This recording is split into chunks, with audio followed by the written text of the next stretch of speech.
ஒரு கிராமத்தில் பல குடும்பங்கள் மகிழ்ச்சியாக வாழ்ந்து கொண்டிருந்தார்கள். அந்த கிராமத்தின் நடுவில் ஒரு சிறிய தேவாலயம் இருந்தது. வா ஓடலாம். ஆமா, வேடிக்கையா இருக்கு. இந்த பூக்களை பார். அடுத்தது என்ன விளையாடலாம்? வாங்க எல்லாரும் விளையாடலாம். வா கோழியே, உனக்கு உணவு கொடுக்கிறேன். வாவ், கோழி முட்டை சூப்பரா இருக்குதே. எவ்வளவு அழகான குஞ்சுகள். குஞ்சுகள் எல்லாம் அழகா இருக்கே.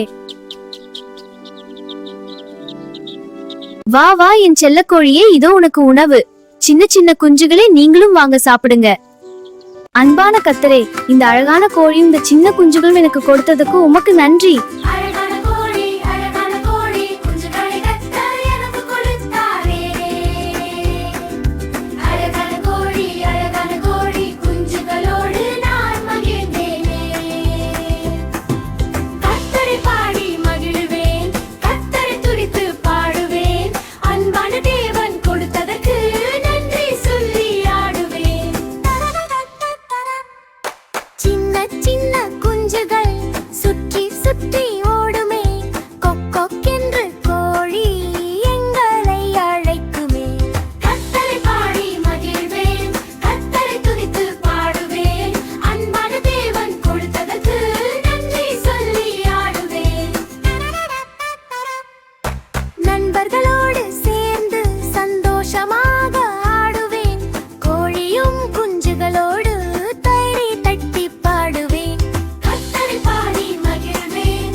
சாப்பிடு சாப்பிடு. சாப்பிடு.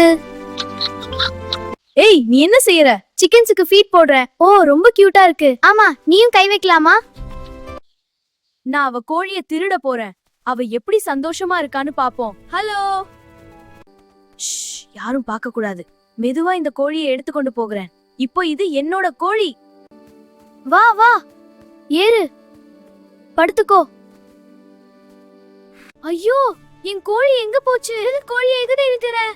சின்ன சின்ன குஞ்சுகளோட நீங்க எங்க போயிட்டீங்க? டேனியல், என் கோழிய பாத்தியா? நான் உன் கோழியை எடுக்கவே இல்ல. எனக்கு எதுவும் தெரியாது. நான் அதை பார்த்ததே இல்ல. அது ஒரு அழகான ஞாயிற்றுக்கிழமை காலை. ஆமாம், எல்லோரும் ஆலயத்திற்கு செல்கிறார்கள். கர்த்தரை ஆராதிக்க நாமும் போகலாம்.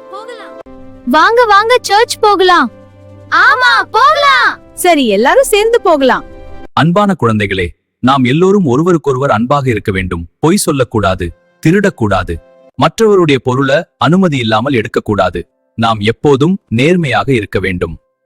நாம் நல்ல செயல்கள் செய்தால் கர்த்தர் மிகவும் மகிழ்வார். என்னாச்சு டேனியல்? சாமுவேல், நான் உன்னிட்ட ஒரு விஷயம் சொல்லணும். நேத்தரவு கோழி எடுத்தது நான் தான். என்ன மன்னிச்சிடு நண்பா. சரி, மன்னிச்சுட்டேன். சாமுவேல், இந்த கோழியை நான் எடுத்துக்கொண்டேன். மன்னித்து டேனியல். நன்றி சாமுவேல். நல்ல குழந்தைகள். திருடக்கூடாது நண்பர்களே, பொய் சொல்லக்கூடாது நண்பர்களே, நல்லவராக வாழ்வோம் நண்பர்களே. தவறு செய்தால் மன்னிப்பு கேட்போம். நல்லவரா வாழ்வோம் நண்பர்களே, நல்லவரா வாழ்வோம் நண்பர்களே.